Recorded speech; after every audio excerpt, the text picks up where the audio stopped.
John Henry was a steel-driving man. A steel driver is a man tasked with hammering a steel drill into solid rock to make holes for explosives to blast that rock away in the constructing of railroad tunnels. According to the stories, John Henry was a steel driver who was involved in a race against a brand new steam-powered drill. According to many versions of the song, and there are well over 60, he won that race only to die in victory, and his hammer was in his hand and his heart had given out. The story of John Henry is told in several classic folk songs. There have been great arguments as to how much, if any, of the story is real. And what does it mean? What is the story about? Is it about man against machine? Is it about progress? Is it about race relations? Many locations, including the Big Bend Tunnel in West Virginia, the Coosa Mountain Tunnel in Alabama, and several others have been suggested as the site of this great contest.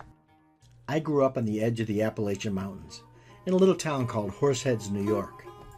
We didn't have a television when I was a kid, but I was surrounded by a family that told tall tales, played music, sang songs that entertained me and taught me lessons.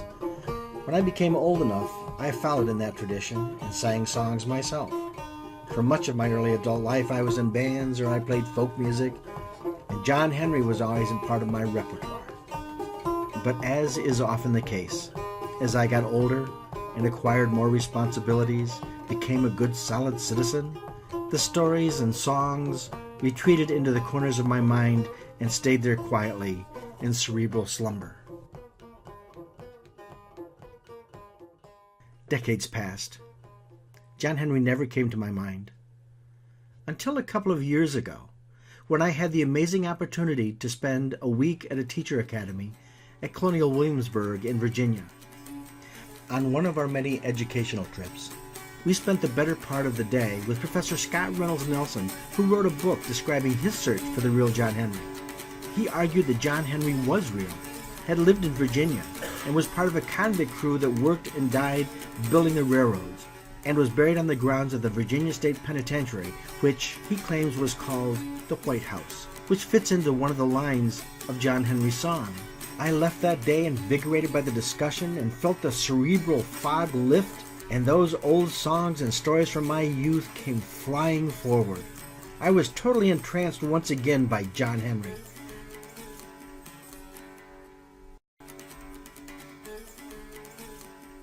Nelson's work was both engaging and intriguing. He had found records of a John Henry at the Virginia State Penitentiary. Archaeologists had dug up bones that were buried in the sand also. He even found a photograph of someone who could have been John Henry. Unfortunately, there's no direct connection between any of the John Henrys he was talking about. It's all extremely circumstantial. The picture of John Henry has no known connection with the John Henry at the State Penitentiary, and the John Henry at the State Penitentiary has no direct connection to John Henry of the folk song. Furthermore, when he states that the Virginia State Penitentiary was called the White House, he's basing that on a thesis he found in an archives while researching for another book. It really needs some corroboration. The song was created in the 1800s, probably as a work song while African Americans worked on the railroad. White musicians, as was the tradition of the day, adopted a lot of African American music and adapted it for their own purposes. Although the African American influence on American popular culture was indisputable, there was no academic ethnomusicological studies done on distinctively African American music. That is until Czech composer Anton Dvorak, in September of 1892, came to America. Dvorak was one of the most famous composers of his day, and the promise of financial security and the challenge of creating a national school of music prompted him to accept an offer to direct the recently founded National Conservatory of Music in New York. Dvorak found a nation that looked to Europe for its culture, and one that turned a deaf ear to black music and musicians. Dvorak was appalled and chastised Americans for their lack of foresight, and stated, "I am now satisfied that the future music of this country must be founded upon what are called Negro melodies. These are the folk songs of America, and your composers must turn to them. It is music that suits itself to any mood or any purpose." Well, that simple quote set off a firestorm of activity, and ethnomusicologists from Harvard and Yale to Chapel Hill, North Carolina and beyond began dissecting African American music, though through a very white lens. In Guy Johnson's Tracking Down a Negro Legend, he points out that the vast majority of the research was done through white musicians who were both singing and playing black music. Even Johnson, who did interview blacks, did not interview very many, and interviewed virtually no African American musicians. Johnson's book is the only one that gives some insight to the African American songs through the African American lens. And in his book, the story of John Henry is very different from the traditional versions we normally hear, the versions adapted and popularized by white musicians. The African American versions are not about industrialization, but about racial pride and white repression. John Henry is a hero, but a hero that defeated the white man's machine. The African American versions of John Henry are characteristic of their music that speaks to the African American experience. And it is extremely likely that the songs are based on real experiences, real events, and real people. John Henry was real. There's a lot of songs about John Henry. There's also a number of cartoons about John Henry, one even done by Walt Disney. The songs always pit John Henry against a steam drill. And the steam drills are always depicted in cartoons and art as this huge, modern, mechanical monstrosity. Imposing, loud, and obnoxious, with a weaselly little squinty-eyed man as its driver. From Disney to live film to stop-action animation, they all tell the same tale.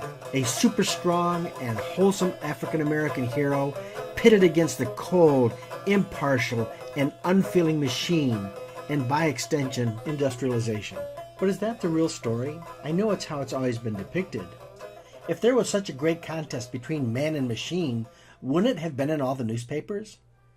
There are a large number of articles in local papers of the times about all sorts of goings-on over at the C&O Railroad.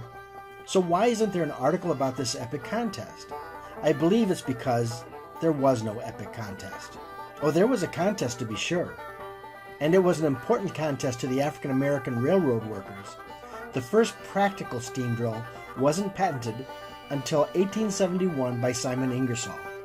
The drill was small, unassuming, but held great promise in shortening the time it would take to drill through rock. According to the archives of the Ingersoll Company, engineering journals of the day, and letters received by Johnson and included in his book, this is exactly what happened. A company selling a steam drill would come and demonstrate the effectiveness of the steam drill, and the road crew would test it against one of their crew. In many cases, the crew defeated the steam drill. This was admitted by Ingersoll, as they kept testing it and trying to make it better. Although we may never know who the historical John Henry was, I think we can clearly make some assumptions. 1, that there really was a John Henry. 2, he probably worked on the C&O Railroad in the mid to late 1800s. 3, that it's likely that a steam drill company, perhaps Ingersoll, wanted to demonstrate their steam drill as part of a sales presentation, and a railroad supervisor wanted to test the machine against his best steel driver. John Henry gave everything he had to beat the white man's machine and to show that he was the best steel driver in the business, black or white. In researching railroad tunnels, I found dozens of period pictures, all showing men standing in front of the tunnel, proudly showing off their accomplishment. All looked exactly the same, except for one. And one picture was profoundly different from the rest. This picture shows a large number of men in front of the tunnel built by the C&O Railroad, the one John Henry was purported to have worked on. But on the right side of the picture, you see something very strange.